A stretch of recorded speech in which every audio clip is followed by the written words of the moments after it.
కొద్దీ కులాల పార్టీలు పుట్టుకొచ్చి ఈ కులాల పార్టీలతో పొత్తులు పెట్టుకుని వీళ్ళకో 10 మంది ఉంటారు, వాళ్ళకో 10 మంది ఉంటారు కులాల పార్టీలు. డిఎంకే కూటమి అధికారంలో ఉంది, ఏఐఏడిఎంకే కూటమి అధికారంలో ఉంది. జాతీయ పార్టీలు ఈ కూటమికో ఆ కూటమికో, ఏఐఏడిఎంకే కూటమిలో బీజేపీ ఉంటే డిఎంకే కూటమిలో కాంగ్రెస్. ఇట్లాగా కూటమికి జాతీయ పార్టీలు ఒకటి, ప్రాంతీయ పార్టీలు ఈ కుల పార్టీలు వర్గ పార్టీలు కూటమిలుగా ఉంటాయి. ఇక్కడ జగన్ కూటమి కట్టాడుగా, ఒక్కడే కదా. తెలుగుదేశం కూటమి కట్టింది కదా, అది ఇక్కడ తేడా. ఓకే, అంటే ఏదో జాతకం చెప్పినట్టు లేదంటే ఎవరో స్వామీజీలు చెప్పినట్టు అక్కడలాగే ఇక్కడ రిలీజ్ అవుతాయి అనే ఒక ధీమాతో ఉండడం వేరు.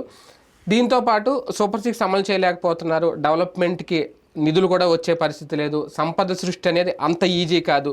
ఈ 3 జరగకపోతే మళ్ళీ ఆంధ్రప్రదేశ్ ప్రజలు వైసీపీనే ఆదరిస్తారు అనే ధీమా జగన్ గారు వ్యక్తం చేయడం ఎంతవరకు కరెక్ట్? సింపుల్ అండి, ఎవరికాడికి రేపు పొద్దున మళ్ళీ గెలుస్తామన్న ఆశ లేకపోతే రేపు పొద్దున ఎట్ట బతుకుతాడు? ఖచ్చితంగా ఆశ ఉండాలి.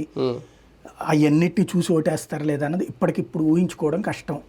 ఎందుకు అంటే ఇప్పుడు అమరావతి అద్భుతంగా కనిపించింది అనుకోండి, ఇవాళ జనాలకు వచ్చేటప్పటికి భూమి ఉన్నోడు వల్ల లేదా వ్యాపారం చేస్తున్నాడు కల్లా హ్యాపీగా ఉన్నాడు.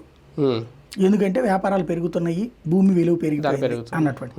ఇల్లు ఉన్నటువంటి ప్రతి సొంత ఇంటి యజమాని కూడా హ్యాపీగా ఫీల్ అవుతున్నాడు, తమ ఇంటి వాల్యూ పెరిగింది అన్నటువంటిది ఎస్పెషల్లీ.